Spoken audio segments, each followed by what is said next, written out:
বিসমিল্লাহির রহমানির রহিম। সম্মানিত দেশবাসী, আসসালামু আলাইকুম। বর্তমান নির্বাচনে কঠিন থেকে কঠিনতর ষড়যন্ত্র চলছে। এই ষড়যন্ত্রের মধ্যে ভারত এবং জামাতে ইসলাম জড়িত। ভারতের ইচ্ছা জামাতে ইসলামকে ক্ষমতায় আনা।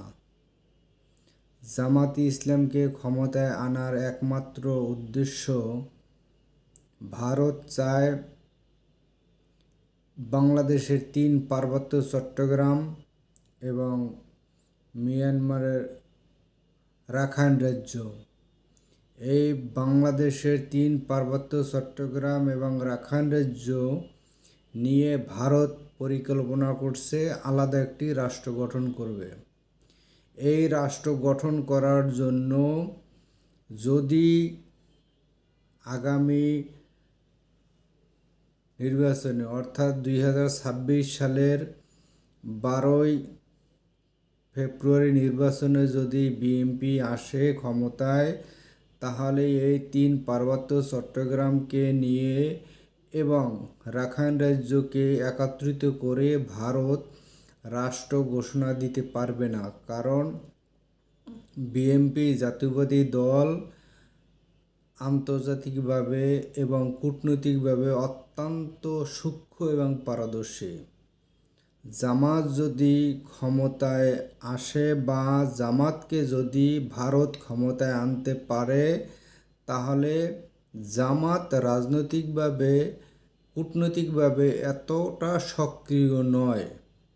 যেটা জামাত ক্ষমতায় আসলে যদি 3 পার্বত্য চট্টগ্রামের এবং রাখাইন রাজ্যকে নিয়ে আলাদা রাষ্ট্র গঠনের প্রক্রিয়া শুরু হয়, তাহলে তো অনেক হত্যা, গুম, মারামারি, কাটাকাটি, রাহাজানি, গোলাগুলি, বিভিন্ন যুদ্ধর মতো একটা প্রেক্ষাপট তৈরি হবে।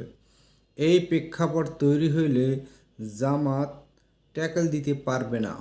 সে কারণেই জামাত যেহেতু নূতন, জামাত রাজনৈতিকভাবে অতটা সক্রিয় না, দেশ পরিচালনার জন্য অতটা সক্রিয় না, সে কারণে জামাতকে চায় ভারত যাতে এই 3 পার্বত্য চট্টগ্রাম ভারত দখল করতে পারে। সেই কারণে এই প্রেক্ষাপটের কারণে ভারত মরিয়া হয়ে উঠছে জামাতকে ক্ষমতা আনার জন্য। দেশবাসীর কাছে আমার আকুল আবেদন, আপনারা বিষয়টা পর্যবেক্ষণ করে, চিন্তা করে, ভাবনা করে এই জামাতকে প্রতিহত করুন, ভারতকে প্রতিহত করুন, বাংলাদেশ রক্ষা করুন, তালেবান ঠেকান, বাংলাদেশকে রক্ষা করুন, বাংলাদেশের ভূখণ্ড রক্ষা করুন। জয় বাংলা, স্বদেশ বাংলার জয়।